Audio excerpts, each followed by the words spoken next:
हृदय में हमें कोई बुलाए, हमें कोई प्यार करे, हमें कोई सम्मान करे, हमारी प्रशंसा हो, उपासक को ऐसी आशाओं का त्याग कर देना चाहिए।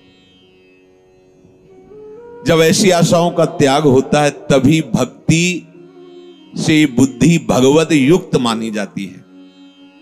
अगर ऐसा नहीं है तो नास्ति बुद्धि रयुक्तस्य, उसकी बुद्धि प्रभु में युक्त नहीं हुई है।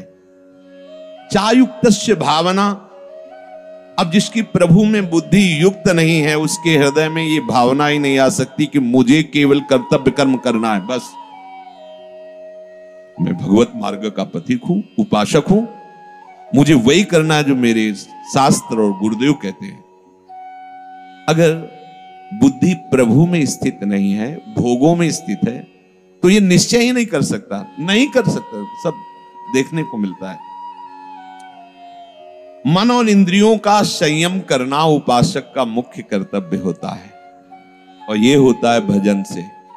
भजन से विवेक पूर्ण बुद्धि मन और इंद्रियों को गलत मार्ग में जाने से रोकती है।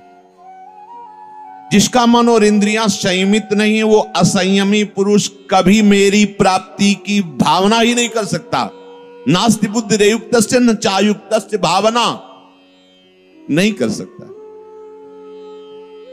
मन और इंद्रियां हलचल मचाए हुए हैं भोगों के लिए, मान सम्मान के लिए, जैसा भी आपने सुना।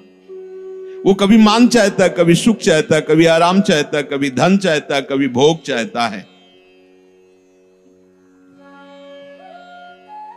भीतर ही भीतर उसके सब खलबलियां मचती रहती कामनाओं की, इसलिए वो निश्चय ही नहीं कर पाते कि मुझे प्रभु चाहिए, मुझे प्रियालाल चाहिए। और जिसकी बुद्धि प्रभु में नहीं लगी, अर्थात मेरे को केवल कर्तव्य पालन करना है, भगवत प्राप्ति तो गुरु कृपा से होगी, मैं एक भी अक्षर उनकी आज्ञा का उल्लंघन नहीं कर सकता,